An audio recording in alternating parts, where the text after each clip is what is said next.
The CRTC wants to know how radio, TV, and digital platforms in Canada can best meet the needs of Indigenous viewers, listeners, and content creators.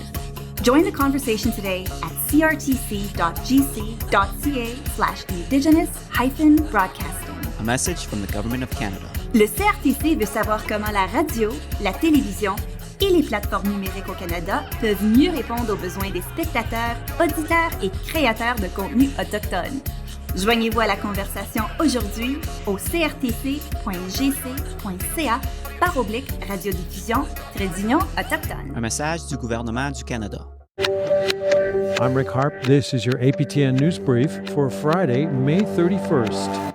We begin in Winnipeg, where a camp memorializing a slain First Nations woman has just been closed. Set up near the Canadian Human Rights Museum in July 2023, Camp Marcedes was named after Marcedes Myran, one of 4 women murdered by an admitted serial killer.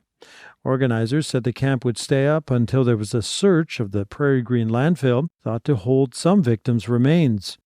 The announcement to close the camp came last week on social media. No reason was given. Searches have yet to start, but the provincial and federal governments have pledged a combined $40 million to cover costs. Meanwhile, Melissa Robinson, an organizer for a separate Winnipeg area camp at Brady Landfill, says they won't leave till both sites are searched. We have no plans on going anywhere. Our goal from the very beginning, December 18, 2022, was that our camp will stay in place until the landfills, and when I say I'm speaking plural, so I'm speaking of Brady as well, when the landfills are searched and all of our women are brought home. Once that happens and the work is complete and my cousin is laid to rest properly, we will then look at putting that sacred fire out. But for right now, no, we are 528 days in, no plans on going anywhere. An RCMP constable stationed in Bella Bella, British Columbia, has been linked to allegedly racist remarks on Facebook. Now the officer has been transferred from his post. Members of the Heiltsuk Nation first reported posts on the Facebook account of Constable Adrian Robinson. They're said to show him seated at a table with a British flag, along with the text, quote, "Now what's to be done about those pesky natives stirring up trouble in the colonies," unquote. In another image, Robinson appears in an afro wig and appears to say "black and proud," as well as "Where's my pick comb?" And following a rally outside the officers' detachment, the RCMP announced that Robinson would be transferred out immediately. Marilyn Slett is chief of the Heiltsuk First Nation. We face racism on a daily basis as Indigenous people of color. But it does not mean we need to tolerate it in our community, by guests in our community. To the Yukon, where an electoral commission has proposed some big changes for the territory, changes that include scaling back some ridings, the merger of others. And while one First Nation welcomes the suggestion, others worry it would leave rural communities without effective representation. Sarah Connors has more. The Casca community of Ross River is located in southeastern Yukon and is home to the Ross River Dene Council. It's separated from the only other Casca community in the territory, not only by distance, but also by an electoral boundary. Ross River is one of 5 communities in the Pelly-Nuzutlan riding, most of which are geographically distant from each other and include non-Casca nations. The only other Casca First Nation in the territory, the Liard First Nation, is located some 360 kilometers south in the Watson Lake riding.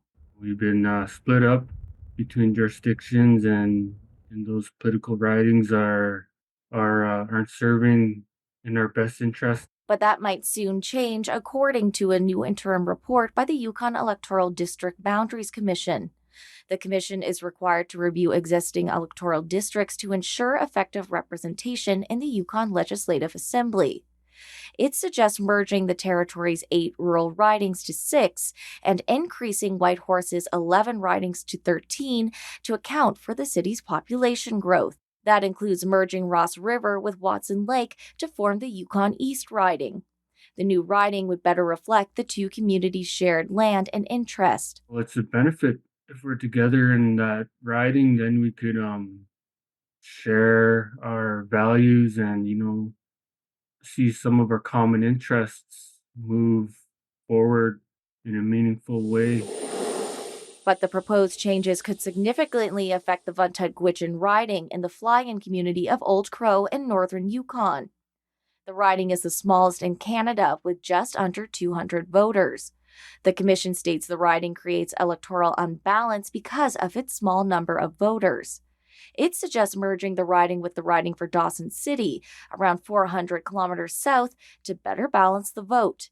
Yukon NDP MLA Annie Blake, who represents the riding, said in a statement to APTN News, "It's important that people in my community get a chance to look at the Commission's interim report. There's a lot to consider as the Commission continues its work, and I'll be listening to what people in Old Crow have to say." But a retired clerk for the Yukon Legislative Assembly says the proposed merge could have consequences. In the last general election, I think there were about 8 times as many voters in Dawson City as there were in Old Crow. So the likelihood that anybody from Old Crow is going to get elected or perhaps even nominated is going to be very low. McCormick worries reducing the number of rural ridings will cause people living in communities, especially rural Indigenous people, to feel underrepresented in the Assembly. But I think it's something that the members of the Legislative Assembly have to consider.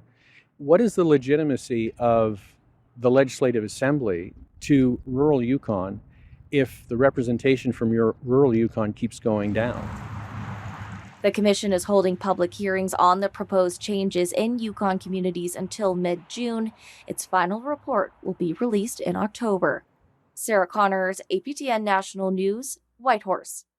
And finally, back in April, Métis Nation Saskatchewan withdrew its support for Bill C-53, the controversial Métis self-government legislation. Now, this week, MNS announced their own plan, one they hope moves them toward self-governance. Rachel May reports. We are responsible for our lives, like Riel believed, that we are self-determining and that we can self-govern ourselves. Dubbed Kistya Mashinaikan Ostcha Michif, the sacred document of the Michif was unveiled earlier this week. Métis Nation Saskatchewan President Glenn McCallum says the document has many purposes. It's anything from strengthening families through different distinction-based programming, on-the-land learning. It can be any economic development, health, education, and the list goes on. Unlike the failed Bill C-53, the sacred document is focused solely on Métis citizens in Saskatchewan. All registered MNS citizens will have the chance to add their voices to the document. McCallum says this is the foundation of keeping Métis people strong. Reconciliation is on our shoulders, not them. It's not the province, it's not the federal government, it's not industry or institutions. You know, we left it to governments previously, and look at where we ended up, where people lost their identity, culture, values, and language. MNS citizens will be called to ratify the document this coming fall. The goal is to have it added to revised federal legislation by early 2025. Rachel May, APTN National News, Saskatoon. And that's your APTN News Brief for Friday, May 31st. I'm Rick Harp.